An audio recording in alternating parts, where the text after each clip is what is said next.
똑똑한 인재들이 다 의대를 가게 됩니다.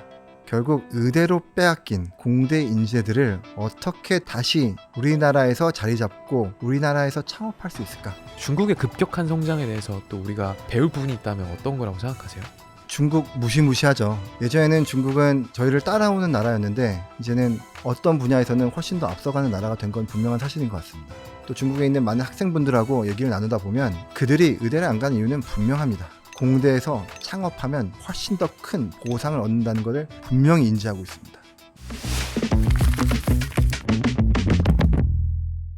안녕하세요. 당신의 지적 호기심을 사로잡을 샤로잡다 시즌2의 진행자 최성훈입니다. 오늘은 서울대학교 경영대학에서 창업 전략과 기업 혁신을 주제로 연구하고 계신 이준만 교수님을 모시고 한국에서 샘 알트만, 일론 머스크, 젠슨 왕 이런 정말 혁신적인 창업가들이 탄생하려면 어떻게 해야 될까? 라는 주제에 대해서 얘기를 해보려고 합니다. 그리고 오늘의 이야기를 비롯해서 앞으로도 굉장히 흥미로운 이야기들이 많이 기다리고 있으니까요. 혹시 아직 구독 누르지 않으신 분들은 꼭 구독해주시면 감사하겠습니다. 네, 그럼 교수님 안녕하세요. 반갑습니다. 네, 안녕하세요. 저는 서울대학교 경영대학에서 창업 전략과 혁신을 연구하고 있는 이준만이라고 합니다. 반갑습니다.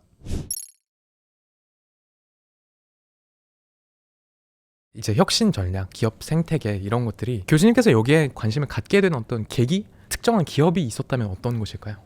제가 유학을 가기 전에 지금은 네이버죠. NHN이라는 기업에 있었습니다. 그 기업이 제가 생각하기에 그 당시에 혁신적인 전략을 가지고 성장해 왔는데 좋은 건지 슬픈 건지 모르겠지만 아직까지도 혁신을 리드하는 기업 중에 하나로 불리고 있어요. 아, 그렇죠. 미국에서는 다양한 기업들이 혁신을 이끌어가고 있다는 얘기들 자꾸 듣게 되는데 한국에서는 아직도 삼성전자, 하이닉스, 네이버, 카카오들의 이름들만 나오다 보니까 어떻게 하면 우리나라도 좀 더 혁신적인 기업들이 나오고 세계를 리드하는 기업들이 나올 수 있을까에 대한 궁금증을 가지게 돼서 네이버와 비등되는 다른 기업들이 나오면 얼마나 좋을까라는 마음으로 연구하고 있습니다. 네, 그렇게 해서 이제 혁신이라는 주제에 대해서 관심을 가지게 된 계기를 말씀을 해주셨고요. 그럼 오늘의 주제로 한번 넘어와 보려고 하는데 특히 요즘 같은 시기엔 좀 뜬금없게 들릴 수도 있지만 한국 기업이 위기다 라는 주장에 대해서 어떻게 생각하시는지 여쭤보고 싶은데 최근에 사실 모두가 아시겠지만 주식시장이 굉장히 활황이고 그런데도 어떤 분들은 그것이 사실 반도체 산업이나 몇 가지 대형주들에 의해서 주도적으로 만들어진 현상이고 전체적으로 봤을 때는 오히려 위기다 이렇게 진단하시는 분들이 있더라고요. 교수님은 좀 어떻게 생각하세요? 혹시 사회자님은 네. 이번 주식 붐 때 네. 주식 투자 좀 하셨나요? 저는 배 아파하고 있는 저는 원화에 투자하고 있는 사람입니다. 네, 저는 경영대에서 배운 대로 포트폴리오 투자를 하고 있는데 거기서 삼성전자와 하이닉스가 차지하는 포션은 되게 제한되어 있었습니다. 지금 지수 시장은 2배 이상 올랐고 삼성전자도 2배, 하이닉스는 3, 4배 오른 시장에서 저는 뭐 한 5%, 10% 정도 이득을 본 것 같습니다. 그 얘기는 뭐냐면 삼성전자, 하이닉스가 아닌 주식들은 생각보다 많이 떨어졌다는 얘기와도 똑같다고 보시면 됩니다. 생각해보시면 지금 AI 붐을 타서 반도체, 전기, 피지컬 AI라고 불리는 현대차 등등은 엄청나게 주가가 올라가고 있지만 철강, 석유화학, 전통의 우리나라의 제조업, 유통 강자들은 거의 저가를 기록하고 있습니다. 그 얘기는 뭐냐면 지금 어느 정도의 착시가 있는 게 아닌가.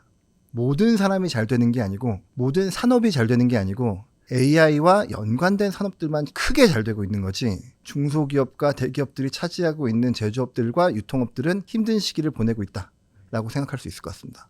시류라고 해야 될까요? 큰 시장의 흐름이라는 것이 있는데 교수님 말씀처럼 좀 퍼포먼스가 잘 나지 않고 있는 산업들은 어떤 이유 때문에 그렇게 좀 침체가 되는 걸까요? 흔히들 얘기하는 두 가지 이유인 것 같습니다. 가장 크게 얘기하는 거는 우리나라가 기본적으로 패스트 팔로워 전략을 많이 쓰는 즉 무슨 얘기냐면 어느 나라의 어떤 최고의 기업이 혁신을 통해서 새로운 밸류를 창출해내면 그것을 빠르게 리버스 엔지니어링해서 더 싸게 만들어서 괜찮은 2등이 되는 전략들을 많이 사용하고 있었습니다. 즉 가성비를 강조하는 전략들을 많이 사용하고 있었죠. 그런데 생각해보면 그 전략을 누가 더 잘 쓸 수 있을까? 지금 G2라고 불리는 중국이라는 가장 큰 힘이 존재하는 것 같습니다. 그들이 저희와 비슷한 수준으로 똑똑하고 비슷한 수준으로 성실한데 저희보다 수십 배 더 많은 노동력을 가지고 있습니다. 즉 훨씬 더 싸게 저희들이 추구했던 전략들을 더 가성비 높게 추구하고 있는 데서 가장 큰 위기가 오고 있지 않나 라고 생각하고 있고요. 또 반대로는 예전에는 새로운 혁신이 일어나는 것도 제조업 분야에서 많이 이러다 보니까 승자 독식의 시장이 아니었습니다. 어떤 의미실까요? 미국에서 또는 일본에서 최고의 TV를 만든다고 해도 저희들이 두 번째로 빠르게 가성비 좋게 꽤 괜찮은 TV를 만들면 그래도 2등과 3등에게 충분한 시장이 주어졌었습니다. 근데 요즘은 흔히들 플랫폼 경제라고 얘기 많이 하고 승자 독식의 경제라는 얘기들을 많이 하잖아요. 그 얘기는 뭐냐면 1등이 대부분의 시장을 가져가게 됩니다. 2등과 3등에게는 시장이 별로 주어지지 않아요. 그러다 보니까 저희들이 빠르게 2등이 되는 것도 힘들어졌는데 중국에 의해서 2등이 되더라도 그만큼 가져가지 못하는 시장들이 대부분이 되어버려서 저희들이 힘든 모습을 보이고 있는 게 아닌가 생각하고 있습니다. 근데 그 말인즉슨 그러니까 원래는 1등과 2등, 3등 사이에 제품력이나 기술력의 차이 자체도 그렇게 많이 나지 않았었는데 이제는 1등 기업과 다른 기업들과의 격차도 더 많이 벌어졌다 이렇게 해석이 될까요? 그렇게 생각을 하실 수도 있고요. 또 제가 접근하는 측면은 기술의 차이도 분명히 존재하지만 이 네트워크 효과라는 게 존재합니다. 예를 들면 카카오의 이용자들이 아무리 텔레그램의 기술이 좋아진다 그래도 우리나라에선 카카오를 이용할 게 분명하고요. 인스타그램 이용자들이 아무리 또 다른 SNS가 더 나은 기술을 가지고 이용한다고 해도 그 시장은 인스타그램이 가져갈 수밖에 없습니다. 왜냐하면 초기에 들어와서 더 많은 이용자들을 확보했고 그들이 보완적 이익을 제공해서 네트워크 효과라는 걸 갖추고 있는 거거든요. 지금 많은 기업들이 예전에는 단순히 더 좋은 제품을 만드는데만 초점을 맞췄다면 이제는 어떻게 내가 승자 독식을 할까? 기술보다도 플랫폼을 가져가서 결국 다 내 시장 안에 가둘 것인가를 고민하면서 만들고 있는 형태들이 많은 것 같습니다. 사실 한국이 패스트 팔로워고 소위 퍼스트 무버 이제 선도하는 국가로 전환하는 것이 조금 더디다 아니면 조금 어려워한다라는 얘기는 사실 제가 학부에서 공부를 할 때도 이제 한 10년 전부터도 계속 나왔던 이야기인 것 같기는 한데 그런데도 왜 이것이 해소가 되었다기보다는 오히려 더 심화되는 방향으로 갔을까? 진짜 다들 의대로 가서 그런가? 교수님 생각하시는 가장 핵심적인 요인은 어떤 거예요? 제 생각에는 그 당시에도 느끼고 있었는데 그걸 느꼈음에도 불구하고 우리나라가 아직까지 패스트 팔로워가 먹히던 시대였다고 저는 생각합니다. 무슨 얘기냐면 저희들의 그 노동력에 대한 인건비가 지금보다 높진 않았어요. 그러다 보니까 가성비가 괜찮은 전략으로 남아있긴 했습니다. 바뀌어야 된다고 생각했지만 그렇게 급박하고 절박하진 않았어요. 10년이 지난 지금은 저희들을 다들 선진국이라고 부르고 평균 인건비는 일본과 독일을 넘어선다는 얘기도 나오고 있고 대만은 넘어섰고요. 우리나라에서 가성비라고 얘기하는 거는 노동력밖에 없습니다. 근데 그 자원이 더 이상 가성비를 이룰 수가 없는 형태가 되었기 때문에 지금 더 이런 얘기가 많이 얘기가 되고 있는 것 같습니다. 전반적인 임금이 상승하면서 노동력이 훨씬 더 비싼 재화가 되었다. 네, 맞습니다. 그럼에도 불구하고 지금 이 순간에도 왜 우리나라는 인재가 이렇게 부족해 보이는가라고 말씀을 하신다면 저는 지금 내후외환의 위기에 처한 게 아닌가라고 생각하고 있습니다. 우선 내부적으로는 똑똑한 인재들이 다 의대를 가게 됩니다. 근데 이거는 단순한 사회 현상이 아니고 쉬운 계산식을 통해서 얻어지는 당연한 결정이라고 저는 생각합니다. 대기업 임원들은 50대 중후반에는 당연히 나가야 되는 수순을 밟는다면 의사들은 70, 80, 심지어는 90대까지도 건강하시기만 하면 의사의 역할을 계속할 수가 있습니다. 라이센스는 영구니까. 네. 그러다 보니까 당연히 기대 수익의 차이가 많이 벌어지기 때문에 인재들의 입장에서는 더 안정적이고 큰 수익을 보장해 줄 수 있는 의대를 가는 게 당연한 결정이라고 저는 생각합니다. 좀 외람되지만 교수님 말씀 들었을 때는 상당히 좀 전망이 어둡다. 지금 우리가 주식시장도 활황인 것처럼 보이고 하지만 장기적인 경쟁력이 정말 지금 백척간두에 서 있다 이렇게 느껴지는데 그렇게 생각하는 것이 맞으신 걸까요? 꼭 그렇지만은 않습니다. 제 생각에는 또 한 번의 기회가 오고 있는 것 같습니다. 저희들이 IT 붐 때 또 모바일 붐 때 한 번씩 빠르게 성장을 했고요. 그리고 지금은 AI 시대가 오고 있습니다. 그리고 이 AI 시대는 제가 생각하기에는 인터넷, 모바일보다 훨씬 더 큰 변화를 일으킬 거라고 생각하고 있고요. 지금 이 시간이 핵심 인재들이 노력을 바쳐서 리스크 테이킹을 해볼 만한 그런 시간이라고 생각하고 그 시간을 잘만 보낸다면 우리나라는 또다시 성장하고 창업가들이 더 빛을 발할 수 있는 시간을 맞이할 수 있을 거라고 생각합니다. 방금 교수님께서도 말씀하신 것처럼 중요한 건 앞으로 어떻게 해야 되는가인 거잖아요. 정말 한국에서 혁신 창업가, 특히 교수님 말씀하신 AI 분야에서 나오려면 어떻게 해야 되냐? 한국의 어떤 창업 생태계와 미국 창업 생태계에서 새로운 혁신 창업가들이 등장하는 기저에는 어떤 차이가 있다고 생각하세요? 세계 최고의 학교라고 불리는 하버드나 스탠포드 학생들하고도 대화를 많이 해봤는데요. 저희 학생들의 똑똑함이 절대 그들 못지 않다고 저는 생각합니다. 다만 그들은 그렇게 혁신적인 기업들을 만들어내고 저희들은 그런 부분들이 좀 부족한 면은 왜 일어나는가에 대한 얘기를 말씀드리자면 제 생각에는 학생들에게 주어지는 꿈의 차이라고 생각합니다. 꿈의 차이. 하버드나 스탠포드 학생들은 배우는 대학에서의 연구들이 이 세상에서 가장 뛰어난, 가장 앞서간 연구라고 생각하고요. 그 연구를 기반으로 내가 세상을 어떻게 바꿀 수 있을 것인가에 대한 고민들을 많이 합니다. 다만 서울대 학생들은 서울대에서 교육을 받은 다음에 그 연구가 해외 어딘가에서 들어왔다고 생각합니다. 그러다 보면 더 나은 연구가 앞에 있겠지. 그러니까 지금 내가 이 기술로 무얼 해도 그들을 그냥 따라가는 거겠지 라고 생각해서 꿈의 크기가 줄어들 수밖에 없습니다. 저는 이게 학생들의 문제라고 생각하지 않습니다. 학생들은 똑똑하게 계산해서 결정하는 거거든요. 만약 그들이 분명히 내가 지금 세상을 바꿀 수 있다, 그거를 주변에서 우리나라의 창업 생태계에서 도와줄 수 있다라는 계산이 된다면 그 똑똑한 학생들은 그렇게 선택할 것입니다. 다만 우리나라 교육 환경과 창업 생태계가 그렇게까지 학생들을 도와주고 있지 않은 것 같아서 그 부분에 문제가 있는 게 아닌가 생각하고 있습니다. 한국 학생들의 수준이 세계적인 명문 학교들과 비교했을 때 전혀 처지지 않는다라는 얘기를 해주셨는데 구체적인 메커니즘 궁금한 것 같아요. 그들은 그러면 진짜 막 망상에 가까워 보이는 뭔가 큰 꿈들을 계속 막 얘기하고 거기에 서로 긍정 피드백을 해주는 건가요? 그들이 재미있는 거는 우선 기본적으로 서로 칭찬해주고 응원해주고 소개해주는 문화가 존재합니다. 그 아이디어 좋은 것 같아. 이렇게 발전시키면 더 좋지 않을까? 라는 응원과 컨스트럭티브한 피드백을 제공합니다. 우리나라의 경우 처음부터 별론 것 같아. 야, 하지마. 라는 얘기들이 많이 나오죠. 개인 수준에서도 우리나라 학생들은 겸손을 미덕으로 배웠고 그러다 보니까 자기 아이디어가 논리적 완벽성을 띠지 않으면 얘기를 잘 안 하려고 합니다. 근데 문제는 혁신이란 거는 논리적으로 지금 증명하기가 어렵습니다. 새롭기 때문에 기존의 데이터가 없습니다. 무언가를 증명하거나 보여주려면은 기존의 데이터로 이러이러하다를 보여줘야 되는데 혁신은 새로운 걸 만들어내기 때문에 이게 얼마나 성장할지 얼마나 먹힐지 보여주기가 힘듭니다. 일론 머스크가 스페이스 X를 만들면서 재활용 로켓을 얘기했을 때 모든 사람들이 계산을 했습니다. 이게 될 것인가? 이게 비용이 얼마일 것인가? 이게 새로 만든 게 더 효과적이 아닐 것인가? 라는 얘기할 때 일론 머스크는 기본적인 여태까지의 계산들이 다 틀렸다. 내가 새롭게 계산해버리면 더 비용 효율적인 로켓을 만들 수 있다. 라고 얘기했을 때 아무도 안 믿었습니다. 근거가 없었으니까요. 그런 데서 혁신들이 많이 생기는 것 같습니다. 저희가 옛날부터 세계를 바꾼 기업인들 하면 어쩔 수 없이 미국 기업인들을 많이 얘기를 하지 않습니까? 이 세대를 거듭하는 혁신이라는 것은 단순히 또 경제적 이유만으로 설명되진 않을 것 같아서 그것을 가능하게 하는 구조적인 요인은 뭔가 궁금하더라고요. 그것 역시 경제적 요인과 맞닿아 있긴 합니다. 무슨 얘기냐면 벤처 투자라는 산업이 전 세계에 존재하지 않는 산업이었습니다. 그 개념이 시작된 거는 1950년대 후반쯤에 뉴욕의 투자자들이 처음으로 실리콘밸리에 창업을 하는 사람들에게 투자를 함으로써 이루어진 사업이고요. 위험한 투자이다 보니까 벤처 투자라는 산업으로 이름이 지어졌죠. 모험이란 뜻이니까. 그쵸. 그 산업이 생기고 나서 실리콘밸리에서 많은 반도체 기업들 또는 바이오 기업들이 성공을 하면서 투자라는 문화가 자리 잡게 됐고요.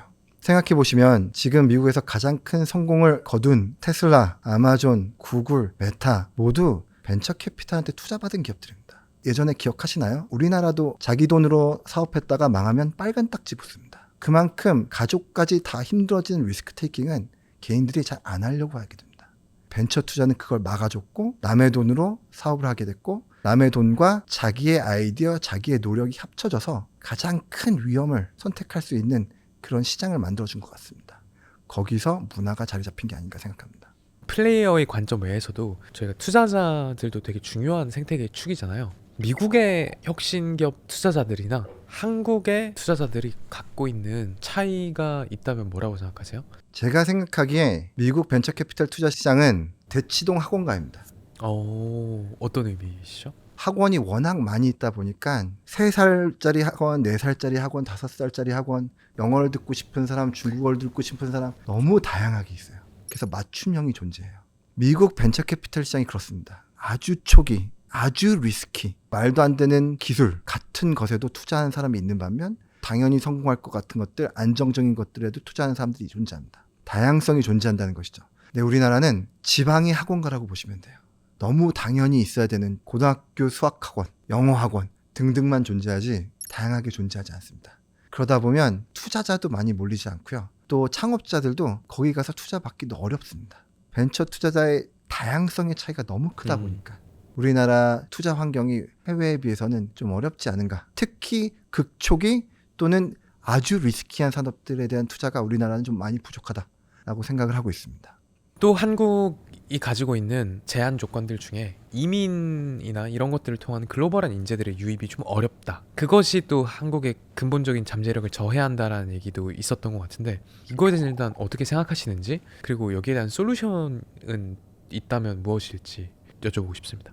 네, 너무 맞는 말씀이시고요. 저는 기본적으로 혁신을 연구하는 사람이다 보니까 다양성의 존재는 너무너무 중요하다고 생각합니다. 모든 게 다양한 방법으로 연계돼야지만 새로움이 나올 수 있으니까요.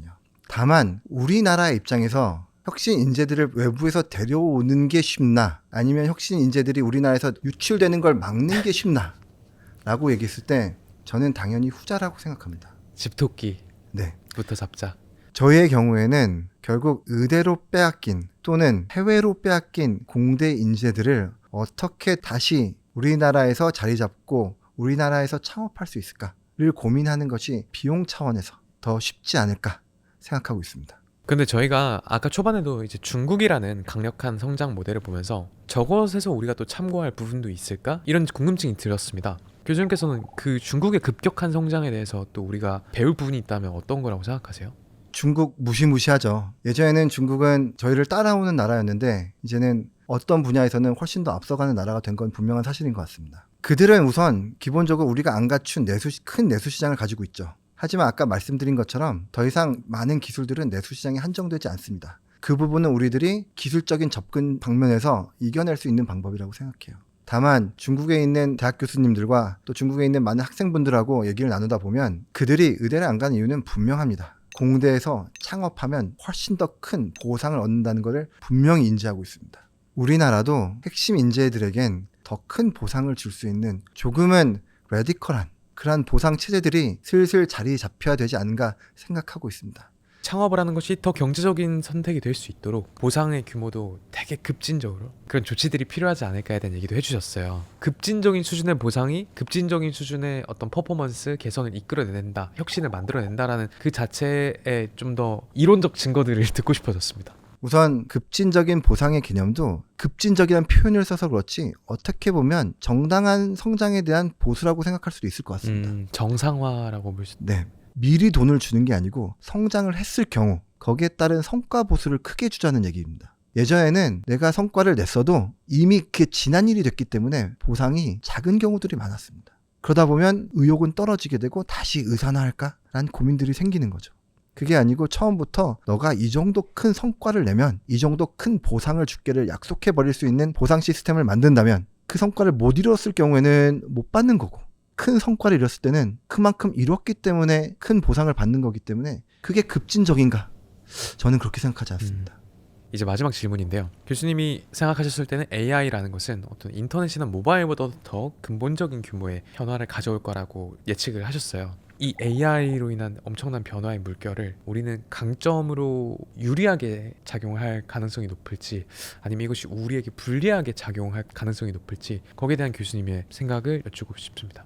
네, 저는 우리나라가 지금 경제적 변곡점에 있는 시기라고 생각하고 있었습니다. 빠르게 성장하고 있는 와중에 속도가 점점 낮춰지고 있고 중국이 쫓아오고 미국 등은 우리를 짓누르고 있고 여기서 너무 감사하게 AI 혁명이 찾아온 거라고 저는 생각하고 있습니다. 아, 감사할 정도인가요? 네. AI는 결국 인재들이 만들어내는 겁니다. 물론 자본도 중요하지만 결국 인재들의 싸움이 되는 거고 인재 싸움은 우리나라가 계속해서 이겨왔습니다.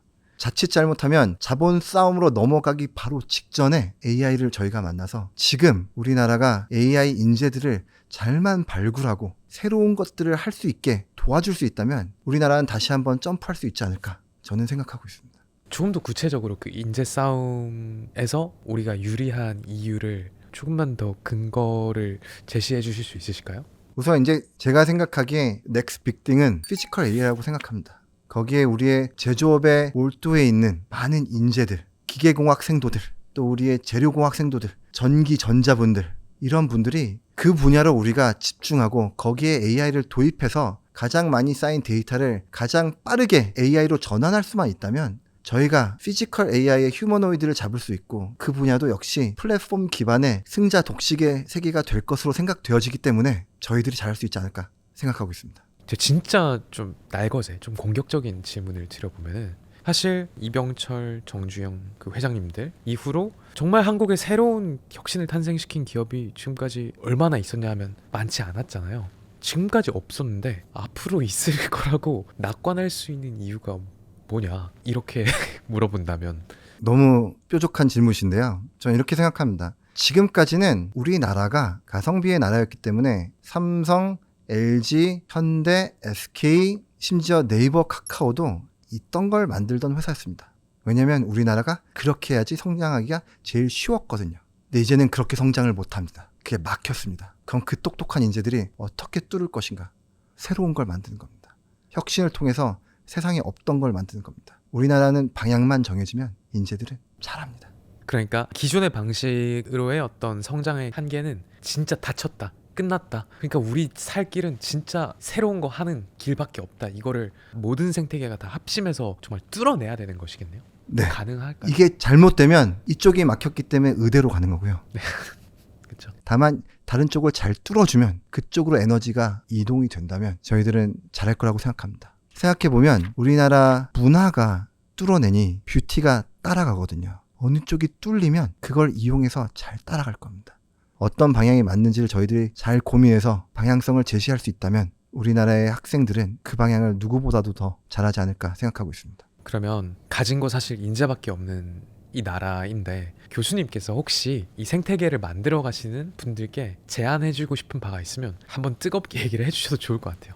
저에게 극단적으로 얘기할 수 있는 기회를 주셨으니까 저 최대한 극단적인 거 좋습니다. 네. 우선 첫 번째로는 저는 이 호봉 중심의 연봉제도 다 없애야 된다고 생각하고요. 능력 중심의 연봉제가 돼야 되는데 아까 말씀드린 것처럼 성과를 이루었을 때만 주는 방식으로 바뀌어야 되는 것 같다. 저처럼 나이가 많다고 돈을 많이 주는 게 아니라 사회자처럼 젊으셔도 어리셔도 충분히 능력이 되면 그만큼 보상을 받아야 되는 그게 프로의 세계잖아요. 그 프로의 세계가 도입이 너무 안 됐다. 라고 저는 생각하고 있고요. 2번은 조금 늦어도 많은 얘기를 들어보자입니다. 우리나라가 지금 모든 게 빨리빨리 진행되다 보니까 생각을 깊게 하지 않고 그냥 엑세큐션만 빨라지고 있는 것 같아요. 많이 서로 얘기하고 싸워야 새로운 조합이 생기면서 새로운 아이디어가 생깁니다. 근데 빠르게 진행하려고 하면 오히려 조금씩 나아갑니다. 그렇기 때문에 저는 우리나라에서 혁신을 정말 추구한다면 한 템포 늦추고 더 많은 얘기들을 더 많은 사람들을 껴안으면서 기업의 발전 방향을 잡아갔으면 좋겠다고 생각합니다. 게임의 룰이 바뀌었다. 이렇게 받아들여지는 것 같습니다. 네, 그럼 지금까지 이준만 교수님을 모시고 앞으로 한국에서 더 많은 혁신 기업, 또 혁신 창업가들이 탄생하기 위해서 우리가 어떻게 보완해 나가야 되는가, 어떤 방향점을 찍고 달려가야 되는가의 얘기를 들어본 것 같습니다. 이 영상을 보시는 분들 중에서도 이걸 보시고 또 가슴이 뜨거워져서 미래의 혁신가가 탄생할 수도 있으니까요. 무엇보다 그분들이 큰 꿈을 꿀 수 있게 하는 생태계가 더 만들어져 나가면 좋겠다는 생각입니다. 네, 그러면 오늘 교수님 말씀 들려주셔서 감사합니다. 네, 감사합니다.